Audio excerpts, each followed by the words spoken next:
All right, y'all. Introducing Tony Aguilar, retired Lieutenant Colonel of the U.S. Army, and including Special Forces. Welcome to the show. How are you doing? I'm doing well. Thank you. Thank you for having me. Very happy to have you here on the show. I don't want to take up too much of your time. It's Friday afternoon, and I know you've kind of been doing the rounds, explaining yourself. Uh, I'm not going to waste any of your time asking you to confront the bogus accusations against you. Anyone can see how all that's already debunked by you and by others on Tucker and on the Twitters and whatever. So I just want to hear your actual story. Starting, if you could, please, sir, just tell us a little bit about your background in the terror wars and all of that. When did you first join the Army and deploy and the rest kind of thing? So I started my career when I took my oath and entered the United States Military Academy in June of 2000, and I commissioned. I initially commissioned as an infantry officer, and then after about 3 years as an infantry officer, then volunteered and tried out for Special Forces and was selected for Special Forces. So I spent the remainder of my 17 plus years from that point on as a Special Forces officer. And throughout both my infantry career and my SF career, Special Forces career, I deployed to Iraq, Afghanistan, Syria, Tajikistan, all throughout the Middle East in different training and operational deployments.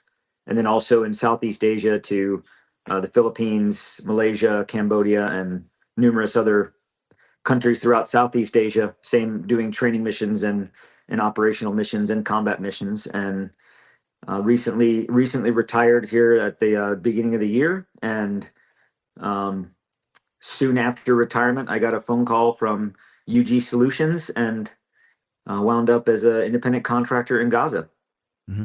Okay, so if I can dwell on your service in the U.S. Army a little bit, I heard you mention before that I think you just made a comparison, but you talked about fighting in Baghdad in 2006 and the worst of the civil war there. Is that right? Yeah, so I was there during my first deployment as a infantry platoon leader from Mosul to Baghdad, and then when our deployment was extended, and our unit moved to Baghdad, I was there during the height of the sectarian violence between the kind of the Sunni and the Shia and the civil violence, the civil war that was beginning. Hmm.